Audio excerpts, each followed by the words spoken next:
Hey, yo, say hello to the bad guy, Scott Hall, and I've got a scoop for you. And we all know there's a lot of podcasts out there, but I encourage you to check out this one.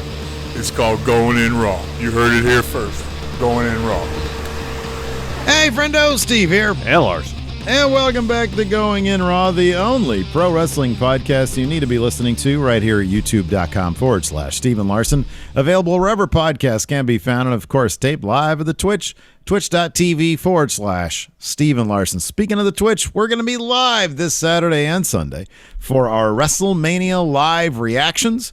Our predictions are going to be going up before the weekend so we talk about the WrestleMania over at the Friendo Club TV channel. Yesterday, we put up the second episode of the My GM WWE 2K22 stuff. I think later on today or tomorrow morning, there was this amazing match that we sort of, I think, simmed between Snake Larson, one of the awesome Friendo creations, and Larson Hunter in 2K22. And we got one of the funniest glitches that I've seen so far in the game. Great. That was pretty great. It was pretty awesome. So I'm going to cut that together tonight and then put it up tomorrow. So that should be a lot of fun. So be sure to sub to the Friendo Club TV channel. We got 2K22 stuff over there and a bunch of other stuff, sort of exclusive clips from here on the show, the pre-show, et cetera, et cetera. And so the odd bit of original content next goes up there too. Yeah. So that should be fun. But yeah, WrestleMania, you, me, the Enforcer, I'm looking forward to it. Should be a lot of fun. We're going to talk about WrestleMania Raw here in just a moment. But first, we have a couple little bits of news, including Johnny Gargano explaining why he left NXT. We're going to talk about that too. But first, does MJF have hot heat with Tony Khan, Larson? Well, Fightful Select reported yesterday that Tony Khan and MJF apparently got into a, quote, heated discussion over the weekend, which apparently left both of them feeling, quote, frustrated. So I guess Khan wasn't happy that MJF did an interview with Ariel Helwani without notifying AEW PR in advance, which I guess is the protocol. While MJF is reportedly frustrated by his contract status. This is all according to Fightful. Today, Fightful issued an update on this story, which noted that MJF and Khan spoke again on Monday, and that conversation, quote, went much smoother. Wrestling Observer's Dave Meltzer has confirmed Fightful's report while adding that, quote, there was no fight and any issues regarding it have been settled. Well, that's good to know. Let me ask you something. Reading this stuff got me thinking, MJF, of course, in character, keeps on talking about his contract status coming up in 2024. Bidding war of 2024, yeah. Right, exactly. Let's say his contract was up like sooner than later. Let's say his contract came up same day as Cody's. All right. If you're WWE, who would you prefer? Who would you have rather gone with, Cody or MJF? You mean going forward? At this moment. Let's say right on January 31st. Yeah. For example, they're both free agents, and you can only keep one. 2022. Yeah. Oh, you keep MJF. I'm saying if you're WWE. Oh, you're WWE. Not AEW. You're WWE. You have a chance to go after one of these guys. Not both. One. And whichever one you decide on, you get. Who would you go for?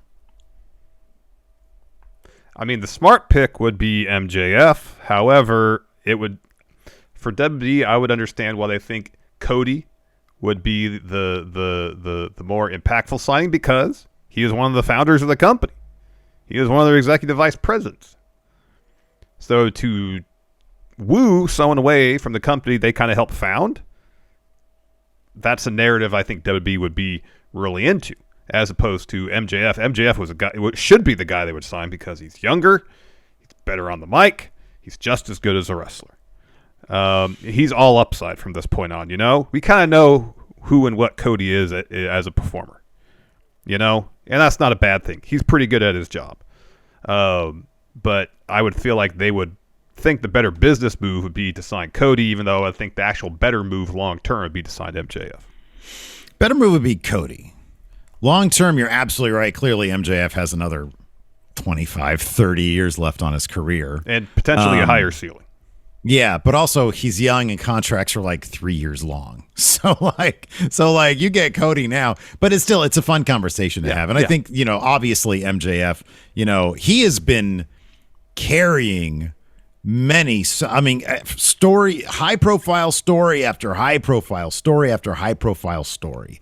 This guy, if there's any, I'm curious what like the contract, is he looking for an extension? Does he want what is he? What do you? Yeah, I don't know. After? I mean, if it's a situation where I assume he's on his initial deal, and I don't know how much that was for. It's probably not as much as he would get now if he were to hit the open market. Obviously. Oh yeah, absolutely. And so I don't know if he's looking to kind of renegotiate. Yeah. What did he sign, like a 5-year deal back in 2019? Must have. My goodness! Wow, man, you got to go for the 3-year deal, man.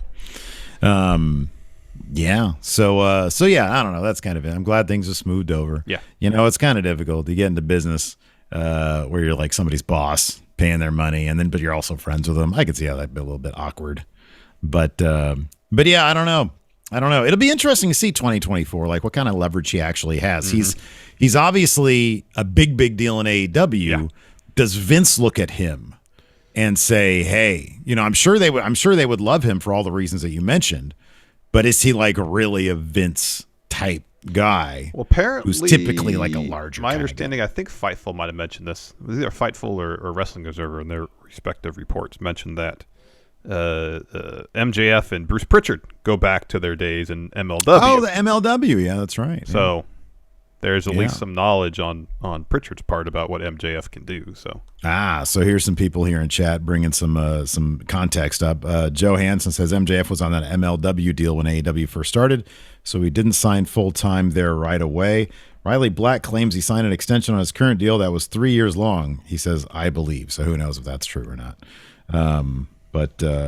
But yeah, interesting stuff. We'll see how that all plays out. 2024 is going to be an interesting year. It is. Tony Khan, he's going to, he's got this company, he's blowing up. He's going to have to pony up some money to keep. Isn't it 2024 when WWE's TV deals are set to be renewed too? Yeah, because all that stuff started in 5 years. I imagine. 5 year deals? I would imagine that they would probably try to get it locked up in 2023, like a year earlier. I would think so. 6 months early, anyway. I would think so. But yeah. Speaking of someone that apparently WWE wanted to lock up for a longer term, but not interested, John Gargano. John. He recently appeared in the most recent episode of Renee Paquette's Oral Sessions and explained why he decided to leave NXT. These transcripts come to you from Wrestling Inc. Steve. Do you want to take care of these? I'll do my best Johnny Gargano impression. He says, "I felt like I was in a good place. I felt this way for a while to where I felt like I accomplished everything I wanted to accomplish in NXT. That's one of those things where I talked about betting on yourself because it's kind of a scary thing to have a new baby on the way and decide I'm going to turn down this new contract. It's a good contract, a safe contract where you're getting money every week coming in to go off and do your own thing. I kind of made up my mind a year in advance that this was going to be my last. Like people said, Johnny left because NXT changed. No, I kind of had it in my mind. I wasn't leaving to go to any particular place. I kind of just felt like I needed to go because if you watch a TV show or anything in general and you see the same character, obviously I change character, but if you see the same person on TV for 5 years, 6 years, it gets stale. I believe that being off TV and being away makes people miss you, and I think people have to have a chance to miss you, and if they don't really care in general. That is, end quote. That is why wrestling really needs off seasons. Not off seasons, but rotate wrestlers out of the schedule. Yeah. Yep. Because it's totally true. And people generally leave because they get injured and they have to leave. Yeah. But then when they go away and they come back, like Jericho, I always come back to that little bit in Regal's interview or Jericho's interview with Regal. He says, "You were smart.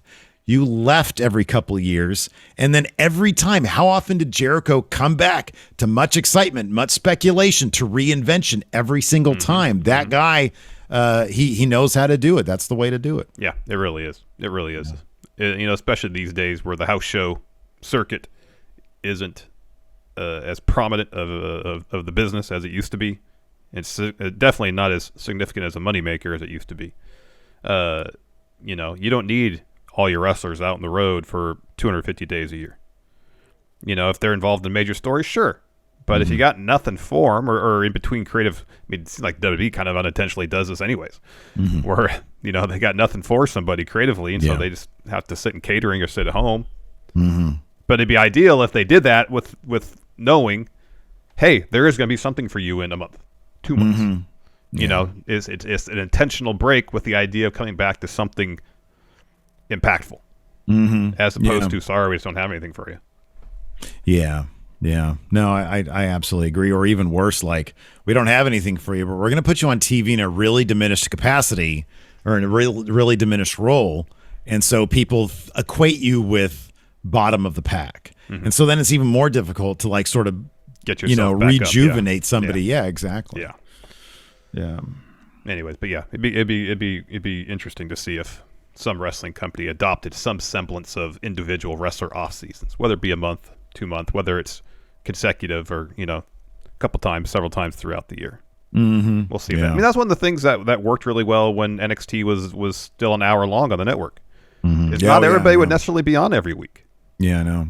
And I don't think, especially if they're involved in a story of consequence, that wasn't necessarily a bad thing, because when they popped up, you realize, oh, something's going to happen. Story beat is going to happen now. Yeah. Rather than just having a match for the sake of having a match or a promo for the sake of having a promo, you knew something impactful was going to happen because, you know, Aleister Black showed up on TV all the time. Yeah. So. It's another good reason for a single brand, man. I'm telling you. Speaking of which, let's talk about Raw. WrestleMania Raw last night. Yeah. The first of 2 TV episodes that are sort of the, like you said, the kickoff. They're sort of like bigger than kickoff shows, because kickoff shows generally don't have a lot of story consequence going on. Last night's WrestleMania Raw, I felt like it was a really fun episode. You had both brands coming together. We're going to get the same sort of thing on Friday. But no, I thought Raw was pretty fun last night, man. I thought we got a glimpse of Roman Reigns on Raw, you know, reminding people I used to run this place, and then Fox came by begging me. He was all dressed in red. The bloodline looked great. And I was sitting there thinking, I'm like, man, I hope they unify, you know, when they do unify these titles, I hope they just, at least for a little bit, just to test it out, let's get that single champion thing going. Don't just, you know, as Meltzer speculated, that the idea was they were going to just have Roman stay on SmackDown and then just crown another Raw champion. Thin air, yeah. Something like that. I want to see Roman holding down Raw as well. I think you know, man, I go back to those old days of you know, Hogan, Austin, Cena. Well, Cena was, I guess, post all that stuff, but Rock. When there was Rock, when there was one champion and he was the guy, he was the man. I really like that. I wish they'd bring that back, because, like, Roman feels like untouchable except for Brock, and then you have to build somebody else up to be untouchable. As a challenger, you know? I don't know. I just sort of got that vibe when I saw Roman on Raw. I was like, this is really cool. I thought his promo was pretty good. It was pretty solid. Let's take a quick break here to get a word from our sponsor, Coinbase. So, Steve. Yes. You know, I'm sure there are a lot of friendos out there like me who are, you know, maybe interested in getting into the world of cryptocurrency, but have no idea where to start. I know I have literally no idea how to start getting into it. It all just seems so overwhelming. Yeah, no, I totally understand. I was once there with you, friendo. But then I started using Coinbase, which makes learning to buy and sell cryptocurrency simple. Coinbase's easy-to-use platform has basically turned me from a crypto dullard into the crypto Lanny Poffo. A genius! It was a breeze to start my own portfolio, and Coinbase supports the most popular digital currencies on the market, as well as offering portfolio management and protection, learning resources, and a mobile app, so I can keep tabs on all my crypto in one place. Millions of people trust Coinbase with their digital assets, so whether you're looking to diversify, get started, or just find a better way to get into crypto markets, get started today with Coinbase. For a limited time, new users can get $10 in free Bitcoin when you sign up today at Coinbase.com/going-in. Sign up at Coinbase.com/going-in for $10 in free Bitcoin. This offer is for a limited time only, so be sure to sign up today. That's Coinbase.com/going-in. So we found out actually in advance of Raw via WWE's social media. I'm kind of surprised they didn't save to run this on the show, because I think it was kind of a deal. That Seth is in fact going to get his WrestleMania match. We talked about it yesterday. Seth was scheduled to have a meeting with Vince in his office earlier in the day, at which point Vince has pretty much said, if you want a Mania match, you should have just asked. And then he just gives him one. against an opponent of his choosing, of Vince's choosing. And Seth is going to find out who that opponent is at WrestleMania, Cody Rhodes. So Seth gets his match. They just took a pretty straightforward, easy way to set it up. The why didn't you ask me thing was pretty funny. I thought that was he's like all funny. the jumps, all the hoops he had to jump through. Why are you going through all these hoops? Why didn't you just? You think this isn't a sound clip, by the way. I'm just doing a really good Vince right now. Why didn't you ask me? You should have asked me. I like the bit where Vince says, "You don't think we'd have the most stupendous WrestleMania without Seth Rollins?" And Seth's like, "Oh, you couldn't." And then Vince goes, "Well, we could." We could. He has to counter everything he says. Well, we could. It's kind of great. Like Seth is on pins and needles, but he's still weird Seth. Yeah. Seth is, man, he's doing such great work, and you can tell Vince really likes him. And I wonder if like this thing with Vince being on TV a bunch these days is because Vince knows that he can't very much longer. Like he probably shouldn't at this point, but maybe he's just getting the itch, and he's like, oh, I want to, I want to be on TV a little bit. I kind of miss it. That could be. So I mean, 99.9% probably Cody. Because I can't think of any swerve that's really going to not result in a backlash from the crowd. Much. I mean, because in the kickoff show, we talked about potentially Gable Steveson being his opponent because you want to have him have a really good showing in his first match. Put him in the ring against Seth. Yeah, Seth could probably elevate just about anybody to a decent match. Mm-hmm. And if Gable is a little rough around the edges in terms of in-ring work, in terms of professional wrestling work, put him in there with Seth. Yeah, that'd be a hell of a debut. When you mentioned that, I was like, God damn! If like we really didn't know, if the crowds weren't already chanting Cody over and over again. Do you think they did? Well, they ran it on Raw. I wonder, they wouldn't have done this like live because they showed it on social media beforehand. Yeah, no, Gable Steves, that'd be a killer. I mean, talk about debuting him as a mystery opponent at WrestleMania, that'd be massive. A couple people here in chat are mentioning Shane. Of course, that was apparently supposed to be Shane's idea. He wanted to wrestle Seth at WrestleMania. Of course he did. Yeah. And he got the exact opposite. He's not going to be at WrestleMania. We could do a stupendous WrestleMania without Shane. Maybe that was all storyline, Steve. Yeah. All that leaked info. Exactly. Let's talk about this really quick. Sure. Because this is kind of fascinating. We talked about it. We both noticed it while talking about Raw on the pre-show. Let's talk about go-home math. Yeah. There were at least 3 instances where the go-home math just seemed kind of wonky. Let's talk about probably the most prominent example, and that'd be Becky Bianca. I'm sure that's one that you're talking about. There's that. There's the Mysterios, and then the tag match to close the show. Yes. Yeah. So now there are caveats to go-home math. Go-home math, I think, works like 65% of the time. But generally speaking, in a one-on-one situation, heading into a big pay-per-view or a big match, whoever stands tall at the end of a segment, that means they're not going to win. And last night we saw, let's start with Bianca Becky, because I have a kind of a theory about that. All right. In that, Becky comes out, she tries to cut off Bianca's braid. Mm-hmm. And then Bianca's able to get the upper hand, hits 2 KODs, 2 to completely knock out Becky. And she gets the scissors, and I was disappointed because the fans. The thing about this is that I am sort of. This feud has illustrated just how much people love Becky, because they don't want to boo her, they don't, and the fact that she's really Seth Rollins'd up her character, and they've sort of done it at the same time on parallel paths, and you see what's going on with Seth. Like people half the time cheer him because he's doing such good work. They start chanting his theme and singing along and stuff. Well, people don't really want to boo Becky, but they really like Bianca too. And so it sort of results half the time with their segments as just being a flat crowd. Like, I don't know what to do. And so they just pipe in a bunch of audio. Yeah. So anyways, Bianca cuts a bunch of hair off of Becky's extensions, but it's supposed to be her hair. And so it's just like left lying. And then Bianca leaves and Becky comes to, and she's like freaking out. And she does a great job selling it. Yeah. So she freaks out. Backstage is an interview where, she just sort of grabs the mic, throws it away, and looks into the camera and says, "Bianca, you bitch." And then stalks off. Bianca stood tall. So what do you make of that? Becky she's a very flashy champion. Yeah. Is there any chance that this doesn't go Bianca's way at WrestleMania? No, I thought there was a possibility that could happen. Okay, let me bring this up really quick. Kyle says the crowd said you deserve it after her hair got cut. Was that piped in? Oh, I don't know. Or okay, because I was trying to look at the crowd. The camera was at sort of like a tilted angle, so you couldn't really see. You could see some of the crowd, and they all just seemed to be going like this. Mm-hmm.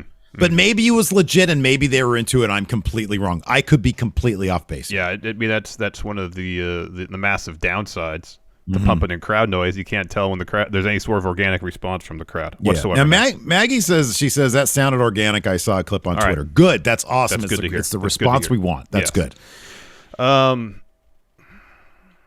the kind of the story going through, especially the last month with Bianca and Becky, is that Becky will do anything to hold on to the title. Yeah.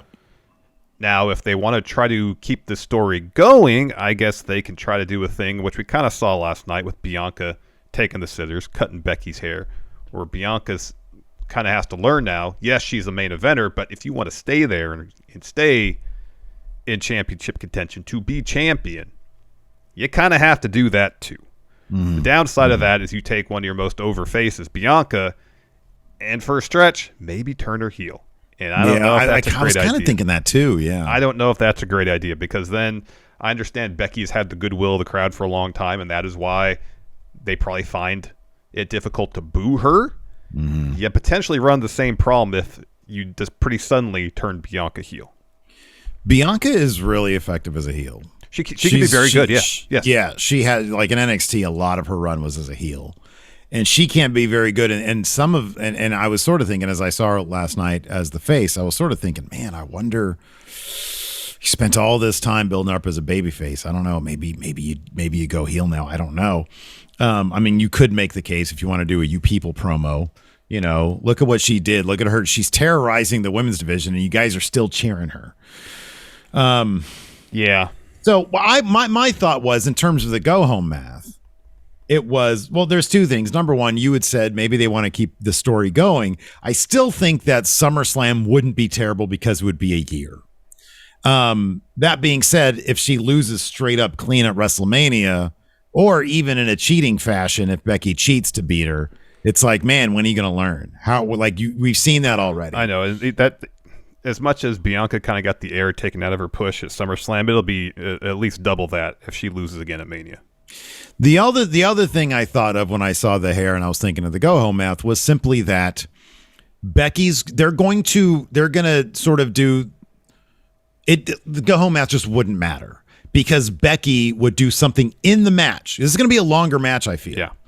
Becky would do something in the match that would be her. They're not going to take Bianca's hair, but she would do something because of that rage she has from getting her hair cut off to really make Bianca an underdog. Maybe before the match or backstage or something, she completely destroys Bianca's legs trying to take away the KOD. And there is sort of the go home during the show. And then you get to the match, or maybe it happens mid-match. I do like that maybe they just, because I don't know, originally wasn't this supposed to be a tag match with Charlotte and Ronda? Oh, tonight, yeah. It was supposed to be Bianca and Ronda versus Becky and Charlotte. It was advertised over the weekend, and then they quickly pulled that back. Did you hear what Alvarez said about that?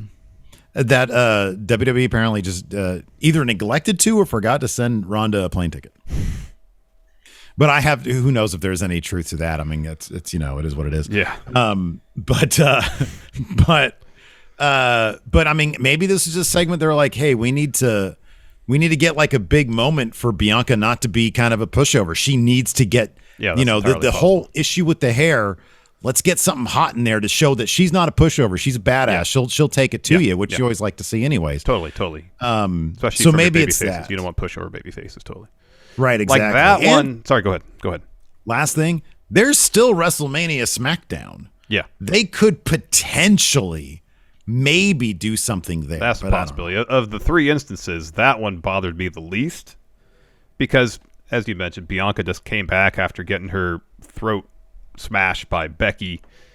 If there's not some physicality there with Bianca getting the upper hand, you run the risk of having her look like a bit of a pushover, Mm-hmm. The Mysterios one was the one that was a major head scratcher, as was RK Bro, where not only so they lose by DQ because the Street Profits interfere in the main event, brawl breaks out, eventually Nakamura and Boogs comes down to ringside for some reason. I can't understand in kayfabe why, apart from they just have to motivate the brawl that would take them backstage anyways with the Usos, so it would just be RK Bro and Street Profits kind of going brawling team on team. So RK Bro hits Street Profits with RKOs, celebrate for a bit, and then do it again. Hit him with another set of RKOs. Yeah. So I understand it's a triple threat bout. The math don't look good for RK Bro keeping those titles.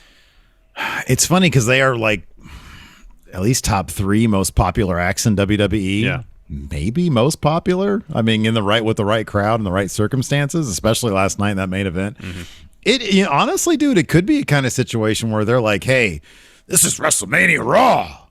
Like, let's give them their cake and eat it too. But I'm not in time. I'm almost positive the Street Profits are not going to win those titles. I wouldn't be shocked if Alpha Academy came away with those titles. Either. That wouldn't shock me. It wouldn't surprise me either.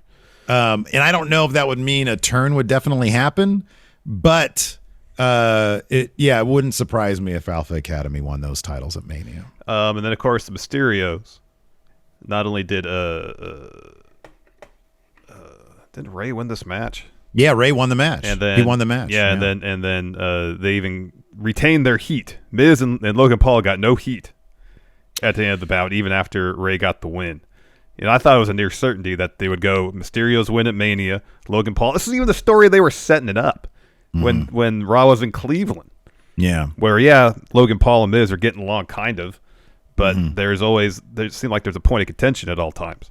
But Logan is kind of like, okay, this is Miz, I'll go along with it for now. That Miz and Logan Paul lose, and then Logan Paul punches the Miz or something, and then you can have Miz versus Logan Paul down the line in a match at SummerSlam or something. Apparently he's been doing good work at the Performance Center, working out or whatever. I saw that one clip. I honestly have a hard time believing anything else is going to happen. I mean, that's the story they set up. I know. Your scenario, I still think, plays out. Logan Paul keeps on looking like an asshole being associated with The Miz. He comes out as Lucha Logan, and then, the Mysterios completely humiliate them. They walk into this Mania match, and I don't know that Miz is going to be the only guy who ends up looking like an asshole in the end, because Logan's going to turn on him and be like, this is fucked up. What if the possibility is that all happens, however, it's Logan Paul that actually gets his team the win? What if Logan Paul rolls up Dom or something and gets a win, and they still punches Miz at the end? Yeah, that's a possibility. I mean, I don't know. Logan Paul's kind of a big deal, I think. I don't know. I don't know how much they care about him. I get the feeling that he's going to lay out the Miz and then walk away. Yeah, at the end, I mean, that has to be the final image of their partnership. I don't know if that necessitates. I think if he gets the win, I honestly think if he gets the win, then he's like, I don't know what the motivation there is to lay out the Miz. Yeah, no, I'm just trying to. I just think that he's not gonna eat the pin. It'd be pretty crazy if the go home math for all the matches telegraphed who was actually winning the match, because that's kind of the whole point of go home math is whoever's going to lose has to have the heat go in the match. Hey, I look strong going into it. Yeah. And maybe they're just going to buck that trend completely. Yeah. I don't know. Nick Kyle here in chat has a good point. Alpha Academy's not winning. They were not even on the show last night. I don't know. What do you make of the women's did they tag advertise? They advertised Alpha Academy versus Street Profits in the Raw preview yesterday. Yeah, wasn't that supposed to be a thing, or is that going to happen at WrestleMania SmackDown? No, they advertised that yesterday. Yeah. I'll double check, because I was watching the show at the end. I was like, hold on, Street Profits were supposed to have a match. Mm-hmm. Yeah, Alpha Academy and Street Profits lock horn. They had a triple threat match at Mania. That match was written out of the show, I guess. And to rewrite that real quick. Yeah. Yeah, I don't know. I still think it's possible they got that shirt. The women's tag titles. So Rhea Ripley got her win last night. Yeah. Originally I was going with, I do know the team that's not going to win. Shayna, and Natalya. Yeah. That's not going to happen. Yeah. I'm pretty certain Carmella and Zelina aren't winning either. I think you're probably right about that. My only hesitation to say Sasha Naomi is that Sasha, wouldn't they want to save her for like high profile single stuff? You'd think so. She's never won a match at WrestleMania before, Sasha. Never. Oh, well, that's something in her favor or not. Or shall the streak continue? I don't know. I think she's like 0-6 or something like that. Oh, wow. And then, but yeah, I don't know. I get the feeling that it's not going to be Rhea Liv because Rhea just won last night. Well, we still have WrestleMania SmackDown too. Are they just going to run everything? According to us, they're going to run everything back on WrestleMania SmackDown and have the entree. Yeah, and Ricochet versus Garza and Carrillo. Mm-hmm. Yeah. So, oh God! Talk about Ricochet. What did he do? I don't know. What did he do? I don't know. He won the Intercontinental title, had a rematch against Sammy, won that clean the following week, and then on SmackDown on Friday, he loses to Angel Garza and Humberto Carrillo, and both matches in the span of about 10 minutes, and then loses to Austin Theory last night in what felt about like a 3-minute match. Yeah. I don't get it.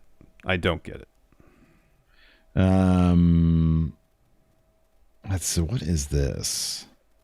Ricochet. What is this? Okay. So somebody asked. Okay. So somebody here mentioned in our chat the Ali thing.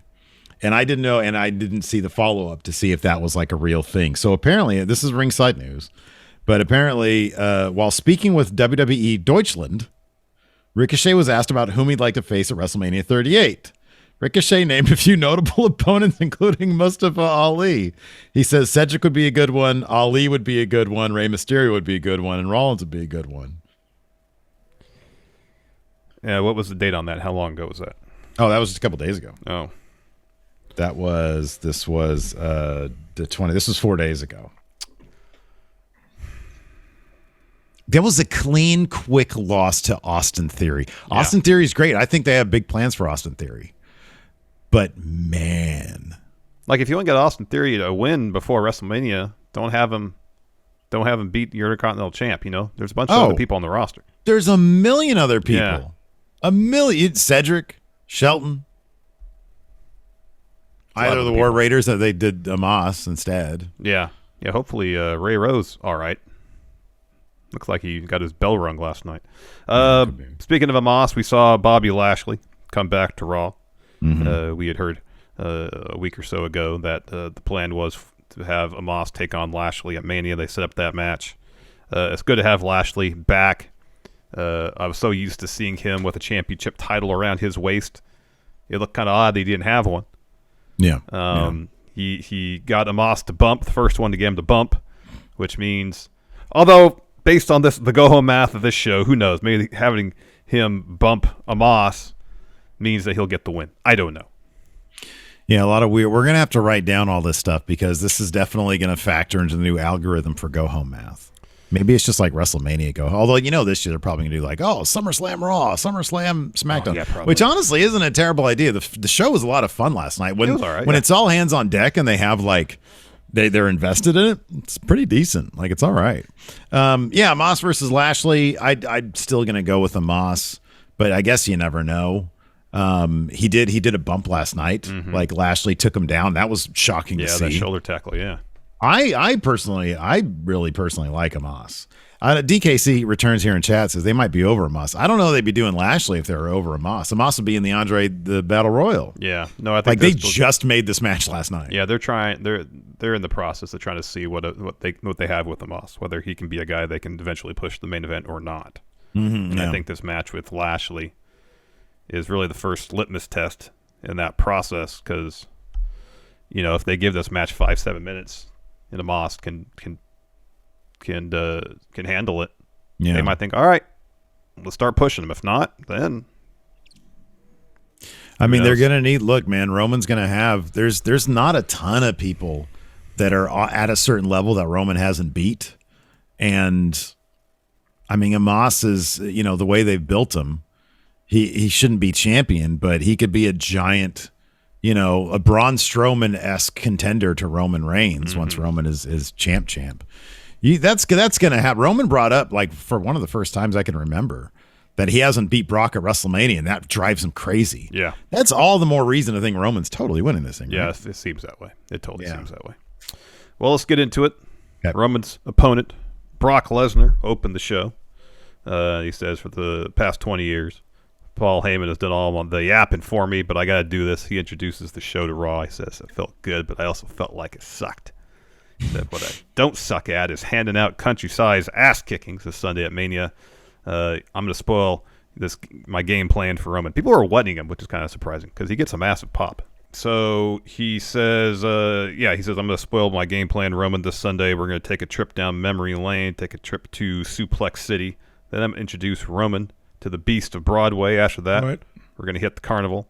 What? And take a ride on the F5. And no one survives a ride on the F5. What? Had you I don't know if you noticed or if you heard me say it before you cut out, the bit about Steve Austin's going to be there too. Yeah. He's an ass kicker. Never beat my ass though. Yeah. Yeah. I thought that was good. That was good. So he says after the carnival ride, the party really starts. He says, we're going to crash a wedding, Roman. He says, my title's going to marry Roman's title, and it's going to have a baby, the unified title, and I get full custody. I'm in a great mood. I finally get my hands on Roman. There's no more running. This Sunday, I'm going to stand above Roman with 2 titles, just like a W Wrestling thumbnail, and raise them to the sky, and they're going to declare me the new unified champion of the world. Indeed. Yeah. Then we got The Miz versus Rey Mysterio.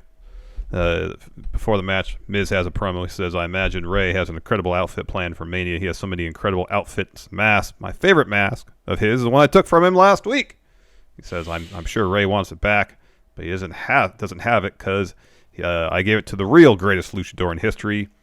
I introduce you to Lucha Logan. Logan Paul comes to the ring. He's got Rey's mask on from last week. Miz says, unmasking Rey was the most disrespectful thing you could have done. But when you don't get the respect that you have earned, you have to take it. Says, I want my own mask now of Rey's. So whatever Rey is wearing, I'm going to take that one. So he's but Rey's got a cool Batman mask. He does. So, yeah. Better luck next time, Miz. He's interrupted by Rey and Dom. Dom goes right after Miz. Rey is chasing Logan around the ring. Eventually, both Miz and Logan end up on the floor, and the ref tosses Dom from ringside. Mm-hmm. Yeah. So surprise though, Rey still wins. Yeah, he wins. He got a roll up for that win. Dom comes back out. He tosses Logan into the ring. Mysterio's trying to go for a double 619. Logan escapes. Rey snatches his mask back. The Mysterio's corner Miz hit him with a double 619 as Logan just stares on, and then Dom hits a frog splash. Rey follows with one of his own. It's just complete dominance from the Mysterios on Miz. Totally. So, yeah, I don't know. All right, let me ask you this. When it comes to a little preview for our predictions. Sure. The wonky go-home matches, because of the go-home, is that going to affect your confidence points? Are they going to go down a bit? Maybe a little bit. I think a little bit for me to clearly... my top confidence point is probably going to be Drew McIntyre. Beating Happy Corbin. Yeah, totally. That is going to be whatever, 16 or whatever it's going to be. Well, I think we're going to do separate days because since we're doing 2 different streams. Okay, yeah, sure. Separate days. So if there's 6 matches per 8, whatever. Yeah, whatever it is. It's going to be all on Drew McIntyre. Yeah, totally. Yeah. Totally. And I'm pretty sure Roman's going to win, but I don't think I'm going to have max confidence points on him winning because Brock is so over right now.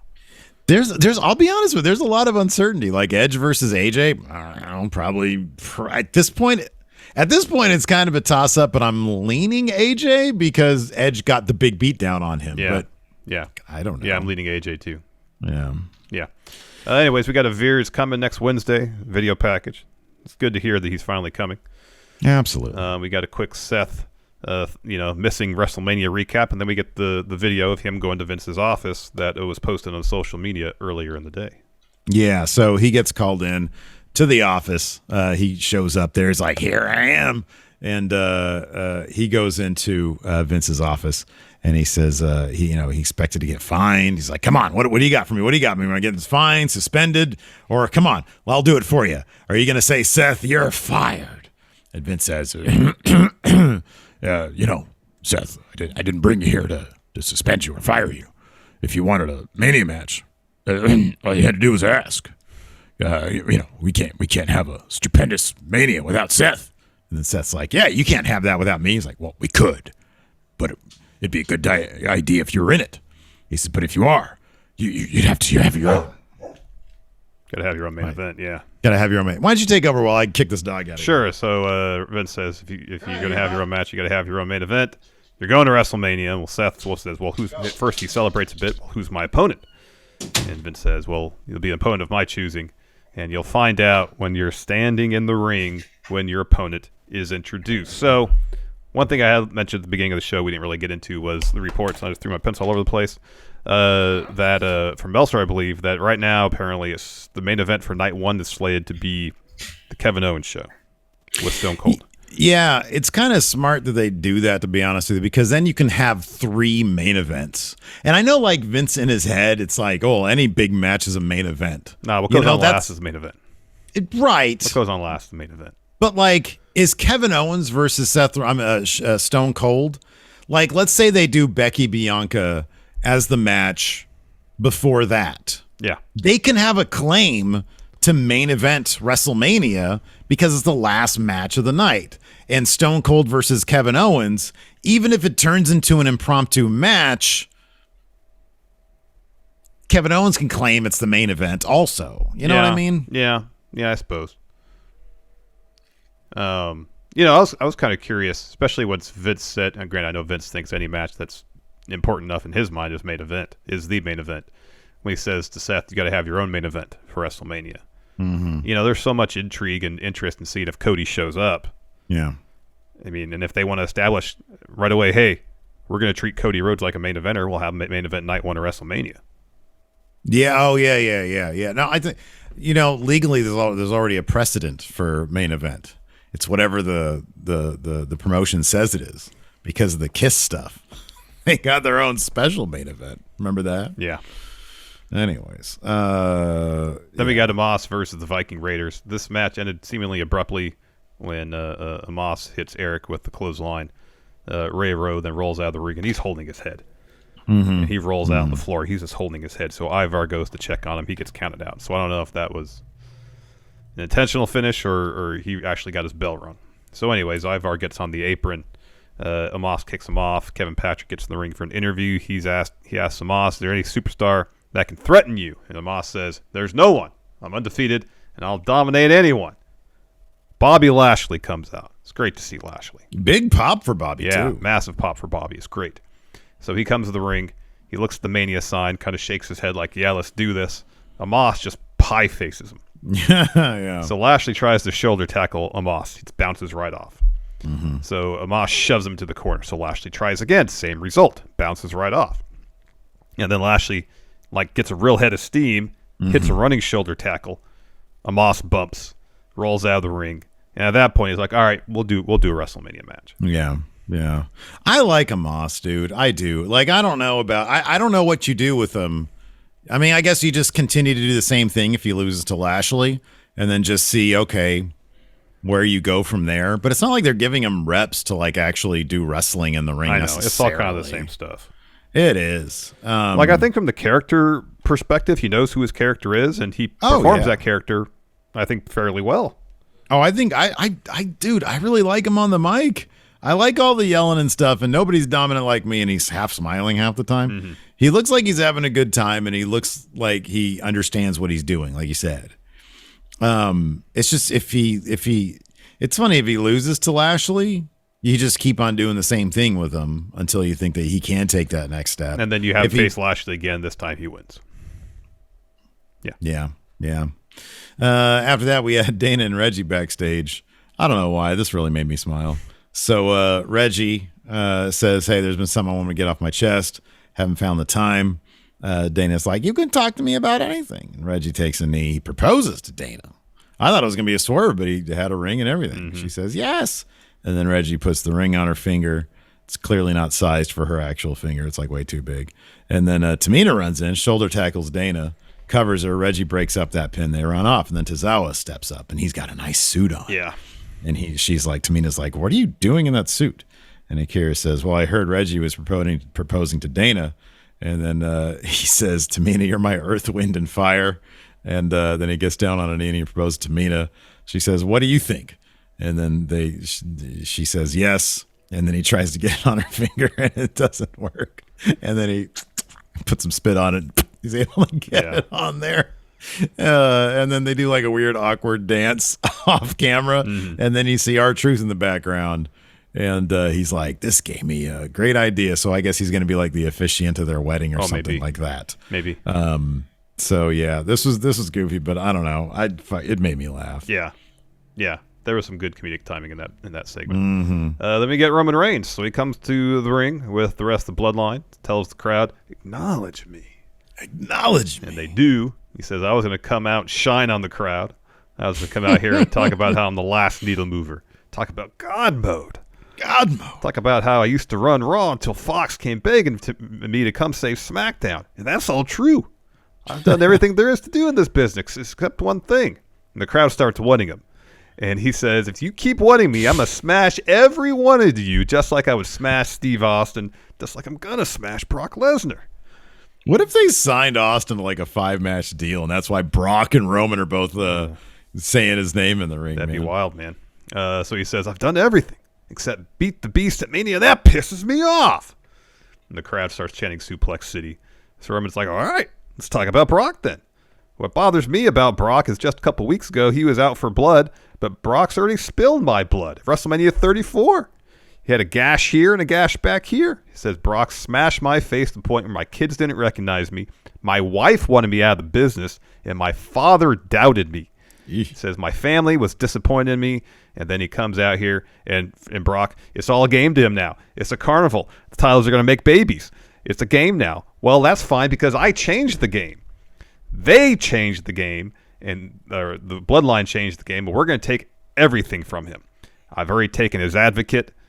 I've taken his claim to being the longest reigning champ the last 35 years. I got his blood at Madison Square Garden. This Sunday, I'll make my final move, and I'm going to take his title. And then Brock will know what it's like to make this personal, because I'm going to make it personal because it's always been personal to me. Yeah, it was good stuff. He said, I'm going to smash every one of you. That was great, dude. His cadence is so awesome. Oh, it's great. I'm going to shine on you. I love when he gets to the ring and he just stands there for a minute, and it's almost like it pains him to be there. Mm-hmm, yeah. He grimaces. Yeah, it's that obligation, man. Rubs that obligation. His jaw. Or yeah. Shine on you. So we got this Carmella Zelina photo shoot. Oh my God, let's see if I remember any of this stuff. So Zelina says, oh yeah, she's doing her British accent. She's like, oh, it's amazing. We're on the same page going to WrestleMania. Carmella says, I knew we'd make it work. Plus we're going to look stunning when we leave Mania with our tag titles. And Zelina says, I can't stop remembering the shock and awe when we took out Rhea, Liv, Shayna, and Natty. And then Shayna and Natty step in and say, yeah, we remember it too. She's like, no cheap shots this week. You guys get behind us tonight and we'll lead you to victory. And then Natty says, yeah. And then at Mania, we're going to walk away as tag champs. Shayna says, so as long as you guys have our backs, we're going to tear the other team apart limb by limb. And maybe we'll let you two make it to Mania. So then we had the 8-woman tag action, Sasha, Naomi, Rhea, and Liv versus Shayna, Natalya, Carmella, and Zelina Vega. Correct. And that team could not get along at all. As expected. So Shayna and Natty hit a heart attack. So Zelina Vega then gets in the ring and throws Natalya out so she can make the cover herself. Shayna breaks it up. Carmella pulls Shayna out of the ring. Shayna punches her. And then the face team just gets all their shit in on Zelina, culminating in Rhea hitting a Riptide to get the win. Mm-hmm. Yep. Yeah, so man, I don't know about that one. I think I'll probably end up going with my gut of Sasha and Naomi still. Mm-hmm. Mm-hmm. Probably. But yeah, Rhea and Liv are out there. But man, Rhea hit that fucking Riptide this week cold. Yeah. I don't know, man. Yeah. It'd be interesting to see in the history of WrestleMania matches that started out as either a one-on-one or, two tag teams competing against each other that were later expanded to larger matches involving more competitors. Yeah. What the track record is of that is one of the two original participants generally the winner? Yeah, right. Yeah. Or is someone added later? Yeah. The victor? I don't know. That'd be interesting to research. Yeah. I don't know if I have the enthusiasm to do it, but Maybe one of the friendos can. After that, we have a Stone Cold Steve Austin video package. Oh, man, Phil McDonald loved this. And then we had this Kevin Owens promo. He comes out and he says nobody does video packages better than WWE production teams. He says the true angels of video editing in that truck are in that truck. He said, but as great as that was, it was nothing compared to my Stone Cold tribute last week. He says, I heard some people say it was insulting to Stone Cold, but those are lies. It was me paying homage to the great Stone Cold we all love and remember. He says, and I know everyone is ecstatic that Stone Cold is my guest on the KO show on Saturday. He says, but so am I.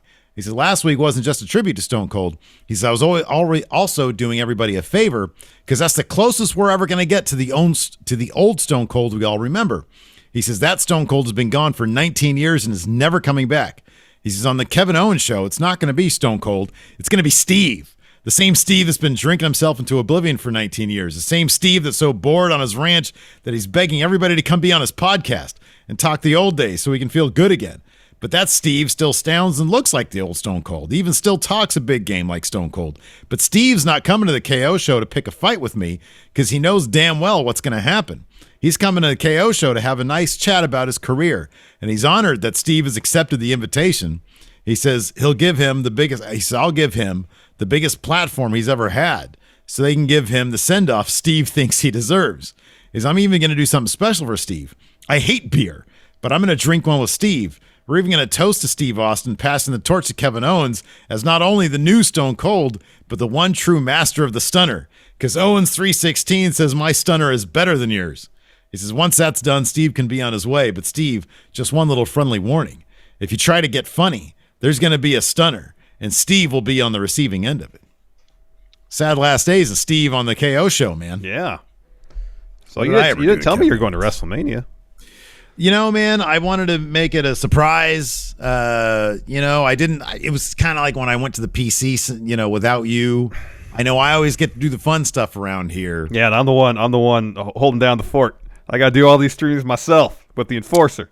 Got to do all the posts myself. Vince reached out to me and he says, Steve, this is a stupendous WrestleMania. I said, I know, Vince. You can't have a stupendous WrestleMania without Steve. Well, we could. And then he was like, I really like Wrestle Juice. And I was like, yeah, me too, Vince. So, yeah, sorry, man. Well, I hope you're getting paid handsomely for this. Nah, it's like those 6 bologna sandwiches. No, you're doing this for exposure, aren't you? I'm getting that exposure money, dude. Fool. It's so good. You fool. After that, we had Ricochet versus Austin Theory. Oh, word. Oh, my word, I should say. Austin has a promo before. He just says, I'm going to give Pat McAfee and his meathead fans a taste of what's coming Mania. Ricochet may be the champ. Still didn't have what it takes to beat me. Pat wished he had stayed in his studio after I put him down at Mania. And takes the most stupendous selfie of my career. And approximately, 2.5, 3 minutes later, Theory evades a recoil. Looks for an ATL. Ricochet escapes that. Goes up top. Austin knocks him off the rope. Bang. ATL to get the win. It was very quick. And then WWE's Twitter referred to this as a nice tune-up match for Austin Theory. Their socials. I'm telling you, man, if it's not that Ali comment, it's something. It's something. If we know if one of the Humbertos Garza comes away with that IC title, which is if they want to give the Humbertos Garza a story, have one of them win it, and they try to coexist as a tag team while competing against each other for the IC title. That's possible. It is possible. It is. I know. It's weird. Then we got a Bianca Belair promo. And she's like clearing her throat a lot, really selling the throat injury. She says, I shouldn't be talking, but I have to address Becky. She came out last week and talked about all the things that she would do to keep the Raw Women's title. But 2 weeks ago, I found out exactly how low Becky would stoop. Let's be real. I threatened Becky's whole existence. My confidence threatened Becky. The way I hold my head up high even when I get knocked down, that threatens Becky. And that's why she acts the way that she does. And not only did Becky try to injure me and take me out of our Mania match, but Becky comes out and runs her mouth week after week, constantly bashing me and trying to ruin my reputation. Says, but they don't call me the EST for no reason, so congrats, Becky. You took her out for a week, but tonight I'm here on Raw like I never left. And she says, even after everything you did, Becky, I'm still standing here. This has gone on for too long. It started all the way back at SummerSlam, and ever since, you've tried every trick in the book so you can escape with your title. You tried to injure me and end my career. That didn't work. You tried to break my throat and break my spirit. That didn't work either. So what else do you have? You got nothing, because there's nothing you can do to stop me from coming for that title, and I'm going to walk out of WrestleMania, Raw Women's Champ, and there's nothing you can do about it. So Becky, her music plays, and so Bianca at first is focused on the ramp, is like, no. From behind, Becky tried to sneak attack her. Bianca catches it, starts hitting her with a bunch of shots in the corner, reaches for the chair that Becky brought into the ring with her, but instead Becky grabs her by her braid and yanks her down, hits Bianca with the chair a couple times, pulls out some huge scissors. They're like a foot long. Yeah, they're These huge. are enormous scissors. Like cartoon Acme scissors. Yeah, you can see them from the nosebleed seats. These are in fact scissors. Yeah. And then tries to cut off Bianca's braid. Ugh. And Bianca just powers her up for a KOD, hits another, grabs the scissors, and starts cutting out chunks of Becky's hair. Yeah. Yeah. It was a great visual, and Becky sold it really, really well. Yeah. I mentioned this earlier afterwards. We were backstage, and there's an interview with Becky, but instead of answering any questions, she just grabs the mic from Sarah's hand and then says to camera, "Bianca, you bitch," and then walks off. Mm-hmm. Afterwards, what was supposed to be Drew McIntyre versus Madcap Moss and Happy Corbin went down. Well, I mean, it did happen, but before the match, of course, Madcap gives Corbin another terrible joke, making fun of Corbin, which is actually a dynamic I think is kind of funny. Yeah, joke. Yeah, he says, what are you going to say after you get Claymored? And he says, that kilt. And it's terrible. But Baron Corbin was not into that. He says, look, out there, just, follow my lead. So, this match happens, but really it's just Drew destroying Madcap Moss. Drew wants Corbin to tag in, so he dumps Moss into his corner. Mm-hmm. Baron drops off the apron, walks up the ramp. Drew hits Moss with a headbutt, follows with a Claymore, just the most casual Claymore for the win. And then Corbin blasts Drew from behind, sends him into the post 2 times, hits an end of days, and then takes Drew's sword. So this is so like the go-home math right here. The most telegraphed victory. It is all so confidence. going in. All confidence. Drew McIntyre pick up the win. Then we got an Edge promo. He says, last week on Raw, I had a choice to make, whether to blast Seth the chair and give him another beating that he deserves at Mania, or do I let fate take its course? He says, but as I've talked about, I've taken fate into my own hands. And that made me realize that this is serendipity. It needed to be AJ. They need each other. AJ needed me to pull back the veil of mediocrity to remind him that he's an era-defining superstar in this industry. Edge needed AJ to become what he's become. He said, I am the benchmark in WWE. He says, we've pushed each other to better places, but only I will keep soaring while AJ will stay where you're at this Sunday at Mania after our careers running parallel. They will face off for the first time ever in a match for the ages. He says, I looked into your eyes, AJ, last Monday and realized that I'm already roaming in your head this Sunday. It's your judgment, and your judgment is sealed. He had the little scale there. Yeah, but there was no blue light. There was no blue light. Do you think that maybe he was like, oh, man, I saw the Friendo Club TV clip of Steven Larson talking about Blue Edge. Just realized it wasn't working, man. Got self-conscious. He was like, man, yeah, those guys, they really have a solid point. Well, he said Larson has a solid point. I was all in on Blue Edge. They took it away from me. Evidently, Edge saw that, was like, this fella right here looks like a professor, has the big red title back there. Clearly, I he must knows know a thing or two. He has a painting with Sid. Obviously, he knows I know the my master stuff. and ruler of the world. I know my stuff. Knows the stuff, yeah. So we'll see if Blue Edge appears at WrestleMania. But in the meantime, to comment on Blue Edge, we had AJ Styles in an interview. He says, Edge just used a lot of words to justify another cheap shot. It was a month ago that Edge took a chair, cracked me in the back of my head, not once, but twice. He says, and since then, his music's changed, he's all blue. As if he's trying to get inside my head. Mission accomplished. All he's thought about is what I'm going to do to Edge once I get him in the ring. He wants a pit bull. He's going to get something a lot worse. What's worse than a pit bull? Is there like some sort of pit bull / a German Shepherd mix? Polar bear. Polar bear and a pit bull? Aren't polar bears like the legit apex predator? Oh, man, I don't know. That's, we're not in the North Pole. We're here. We're in Texas. We're going to be in Texas. a grizzly bear and a rattlesnake together. Oh, wow. It's like a bear without legs, just slithering around, doing car pranks. Half it has fur, the other half has scales. Yeah, exactly. Anyway, he says he's going to get something a lot worse. He says, I want to destroy AJ. Well, the feeling is he wants to destroy me. The feeling's mutual. He says, my judgment's coming. The verdict's already in. I'm going to deliver a beating that Edge nor the WWE Universe will forget this Sunday. I'm going to be a rattlesnake bear. Rattle bear. Speaking of rattlesnakes, RK Bro. Yeah, versus the Usos, and as mentioned before, Nakamura and Boogs comes to ringside. They didn't join commentary. They were just there. Yeah. They were just there. Yeah. Before the match, Usos have a promo. They're saying they're leaving Mania as SmackDown Tag Champs. I feel like there's a good chance that it's in fact going to happen. Nakamura and Boogs have stepped up, but they're about to be have to sit right back down. They're running it back tonight with RK Bro. And they said there's been dodging and ducking from RK Bro, but tonight there's no more running. I mean, they had a match at Survivor Series, and I don't believe their paths have really crossed since then. What was the outcome of that match at Survivor Series? Was it Usos or was it RK Bro? One. I forget about that one. Here, I'll check. Go ahead. This is a fun match, though, but, it ended in a DQ. We pretty much figured this one would have a wonk finish because there were so many other teams on the periphery involved. RK Bro won at Survivor Series. Okay. All right.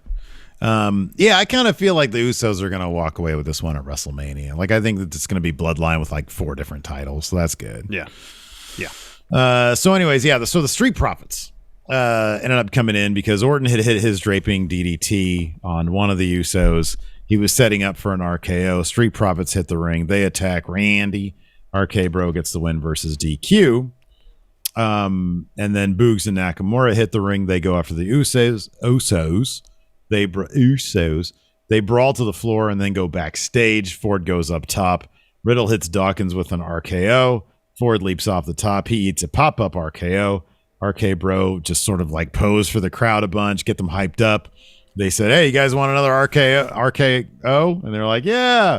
So Orton gives one to Ford. Riddle gives one to Dawkins. Profits just look like fucking assholes, man. They were fresh. They came and ran down and DQ'd the match, and 3 minutes later, they were decimated by these guys. This was a long match, too. This match had been going for a while. Yeah, a good 15 minutes. Yeah. Yeah, I know. They got wrecked. Street Profits. If anybody should turn on anybody, it should be Ford turning on Dawkins. He should be like, this isn't working. We've been together a team for years now, and this thrown together team is completely wiping the floor with us. Yeah. You want to answer a few questions? Yeah. Yep. I got a thread right here on the Patreon at patreon.com/Steve Larson. By the way, I'm a little bit disappointed, Larson. Yesterday, we had a wonderful plea to our audio listeners to go leave us some reviews on the podcast apps. Nary one? Not one. Well, we need these reviews. We need 5-star reviews. We need you guys to write up some stuff, ratings, et cetera, et cetera. If you don't want to, that's fine. I know everybody's busy these days. Yeah, people trying to pay for gas and shit. What are you going to take an extra time out just to write a stupid review? It'd be nice. Anyways. But, as you said, people are busy. Blake Whitehouse says, what do you think Ronda Rousey's WWE career would be like if she wasn't a household name? It would be non-existent. Yeah, she probably wouldn't be with the company if they got her because she has a name. Yeah. Evie gifted a couple subs to Ethan the Human and Tim Preston. Thank you. Thank you very much. Let's see here. El Gorilla Baby says, could Cody coming back to the fold be the first step in truly acknowledging a universe outside of WWE? No. No, they're not going to say the letters AEW. No, they're going to say he left a few years back, went and traveled the world, won titles all over the world, and came back, and now he's back home in WWE. They'll probably say something like that. What's the closest you think they'd get to him? Because starting AEW is a pretty big deal. They might say something that he had. They might use the word elite in reference to him in some capacity. That's the closest we're going to get to an AEW reference. Okay. All right. Well, I'm trying to remember during the Monday Night Wars, like when Jericho showed up. Wait, okay, what in 2003? Once it was over, once the wars were over. Yeah. Well, that was different because WWE owned it at the time. Yeah, exactly. They own WCW. Once they own the company, they'll mention them. They have no problem with that. Yeah, they were literally on there. They literally changed their programming for a couple matches. Yeah. They had an entire team of the Invasion with WCW shirts on. Yeah, when Jericho came over, they didn't mention WCW by name, I don't think, did they? I don't believe so.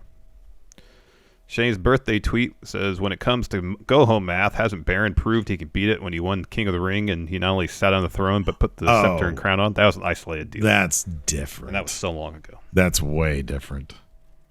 Let's see here. White Brownie, if the Kevin Owens show turns into an actual match, what does that do for your predictions? Well, that's worth, I guess, maximum prediction points then. I mean, if it turns into an actual match, Stone Cold is going to win it. I just think that we're not going to have. I think for that one we probably won't have. It's not going to be on our list of matches. Because I think, as I said, if it were to happen, it was the main event, then it's going to be a situation where now that is worth max confidence points, 9 or whatever, and we'd probably all pick Stone Cold to win. We would all pick Stone Cold to win. So it's kind of a moot point to actually get it involved. Yeah. I guess the question is, say it's on like 3rd, and it turns into a match.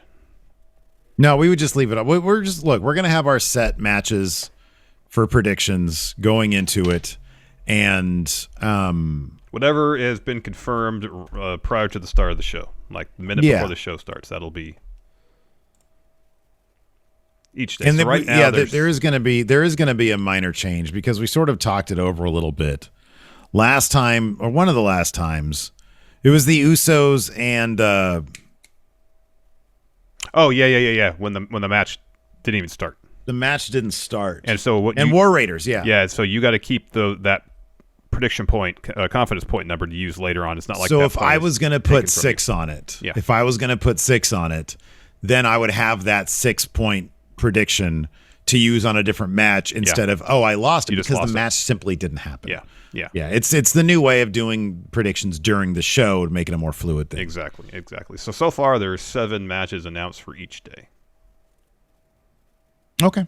It probably seems like it's gonna, unless they add an 8th each day for the mid-card titles, which I'd be very surprised at this juncture. Seems like that's what the deal is going to be. Yeah.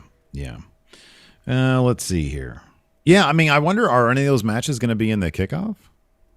You'd think so. You think so? We got to see how they did it last year. If they just added them to the last minute or not. Yeah, they typically kind of do that day of. Yeah. Let's see here. Dangam Q, is there going to be a women's battle royal at Mania? It doesn't seem like it. No, it doesn't seem like it. Nick Kyle says, you've been discussing wrestling shirts quite a bit recently after Vince's new shirt. I did a whole Wrestle Juice video on that. He says, which other wrestling shirts, whether they're from WWE Shop AEW, PWTs, would you wear at a wrestling show but be really uncomfortable wearing them anywhere else in public? Most of the time, most of my wrestling shirts I'll wear here on the show, save for a few that I'll wear regardless. Most of my wrestling shirts I just wear here around the house. I don't usually wear it. Like my New Japan shirt I'm wearing now, I'll wear that out in public. Yeah. The design's really cool. It's a really cool design. You know? Yeah. But if I'm going to like a bar or something, I'm not going to wear a fucking... I'm not going to wear a wrestling shirt, though. Like this one's like, this isn't a wrestling shirt, but it's Blackcraft. Mm-hmm. Right? So it's like adjacent. Mm-hmm. And a lot of Malachi Black's shirts look like this stuff. Yeah. Those ones, Malachi Black shirts, generally speaking, I would wear anywhere because they just look cool. They look like a band shirt. Yeah. But otherwise, I don't know. Look, it's just my own personal thing. Plenty of people in the comments of that Wrestle Juice video were saying, I wear shirts anywhere I go because I'm not ashamed of being a wrestling fan. I'm not ashamed either. But, I already look dorky enough. I don't need to look even more dorky. I wouldn't wear like a Batman logo shirt either. Mm-hmm. It's just a personal choice that I've made to try to like de-nerd myself a little bit. And everything I say in regards to that is tongue-in-cheek anyway, so stop taking it so seriously. Yeah. White Brownie says, quick reminder, last year the go-home math for Rhea wasn't good since she stood tall, but she ended up winning the title from Asuka. wasn't good for That's true. Sittal. That's why the title I in off fact, Oscar. picked Oscar to win last year for that very reason. Yeah. Same, I think. Maggie says, I agree with you, though. If the design is corny, I'm not wearing it anywhere else. I'm fine wearing cornball shit here. Yeah. It's like it's a wrestling podcast. We're in the spirit of things. And like when I design, like we have, I think, a new Going in Raw shirt coming up. And it's one, you wore it to the Colonial, and it's a kind of shirt that it's like, man, I could, I wouldn't mind wearing this out and about. Yeah. Let's see here. And then if somebody asked me what it is, I wouldn't say it's from a wrestling podcast. I certainly wouldn't say it's from my wrestling podcast. Mm-hmm. I'd say, I don't know, my friend got this for me. It's some weird, thing. Because it's like in Japanese characters. Yeah. So it could be anything. Raw as Cody designed a Cracker Barrel or country home-style kitchen restaurant for Brock Lesnar to open.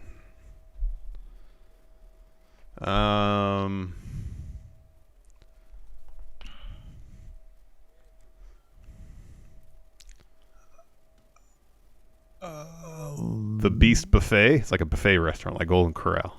Oh, Buffet that's good. I Beast. like that. Okay. The Buffet Incarnate. What is it? What's the trough, like a pig trough. Yeah. What's something like Suplex City, like a trough? Suplex. I don't know. Why do people put us in the spot? We can't be clever on the spot. No. I'll think about it in my car later. And then you'll have something great. Yeah, but it's too late. Yeah. Let's see here. Name Explain has an appropriate question. Says, what two wrestlers with the same name, either first or last, would make for the best tag team? I got it. Bobby Lashley and Bobby Roode. Total Impact, Connecticut. Yeah. Glorious Impact, Connecticut. The glorious Impact, Connecticut. Glorious That's right. Impact, Connecticut. The glorious That's good. Impact, yeah. That's good. Yeah.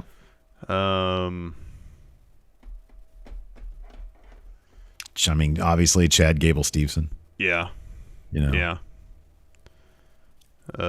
Stone Cold Steve Austin theory. Oh, that's good. That's that's good. John Laurinaitis and Johnny Gargano. That's that's good. That's good. I like that. Let's see here. Shane Mercer and Shane Douglas. Good. Oh no. Nah. Imposter Naked Midian says, would the 2-night WrestleManias work better if night 1 was all Raw and night 2 is all SmackDown? I don't really want to do that. I like mixing them up. Yeah, mix it up. Make it feel like it's one big company. Yeah, exactly. I'm tired of the brand split, man. Moses Pose has a great question. Which wrestler would be more disappointing to answer Seth's open challenge? Goldberg or Shane McMahon? That's a hard one. You surprised Goldberg's not at WrestleMania this year? A bit, but my understanding was his last match was his last contractually obligated one. So maybe they haven't come to terms on a new deal yet. For me, it would be Goldberg. I have absolutely no interest in seeing Goldberg in the ring. He can't wrestle anymore. At least with Seth, it would be like a train wreck thing. Like, whoa, I thought he got fired. Ooh. Oh, if Shane, it was Goldberg, yeah. it's like, Shane, it's like if it's Goldberg, it's just like, he signed another match. Okay. Yeah, no. Oh, now we have him for 2 more years. Oh, great. I know. Yeah. Yeah, I agree with you. Okay. Create the tag. Oh, great. Cameron asks, create the tagline and main event for next year's WrestleMania. So the main event's going to be Rock Roman Reigns. Yeah, and it's in L.A. The most electric WrestleMania ever. Yeah. What's another synonym for like outstanding? Synonym for stupendous. Oh, man. There was a bunch of them. Thunderous. Oh, that's going to be the Steve Thunder one. Mind-boggling. Oh, that's good. Mind-boggling, yeah. Wondrous. Colossal. Wondrous. Pulsate. Jonathan says pulsating. Pulsating. Monumental. Yeah. Oh, here we go. The most erotic WrestleMania ever. That's interesting, yes. Yeah, dude, absolutely. Marvelous. Marvelous. Because they're in LA, movies, Marvel movies, a huge thing. Smashing. The most smashing WrestleMania. That's good. Yeah, that's good. Oh, I'm going to end it with a live sex show with my wife. I'm going to show every one of you how to smash your wife. Patrick Sparks says, with Sean Ross Sapp being a part of the spring break clusterfuck. Yeah, I saw that. Yeah, who would you enjoy an on-screen interaction with someone from each promotion? Well, CM Punk. He broke the CM Punk news. He did. So CM Punk. All right. From WWE, Seth Rollins. Let's see Seth Rollins in character. Mm-hmm, that's good. That's good. From Impact, I would say W. Morrissey, only because I love saying the name W. Morrissey. That's good. Zack Sabre Jr. from New Japan. Hey, Dickett. Oi. You see, he's on the cover of one of them Japanese wrestling magazines with the New Japan Cup, and he's giving the old two fingers. Yeah. Yeah. Oi, Dickett. All right, everybody, that's going to do it for us. We've got a overrun bonus episode coming up for $5 and up patrons, YouTube channel members, and Twitch subs coming up at 3:30 Pacific, Yes.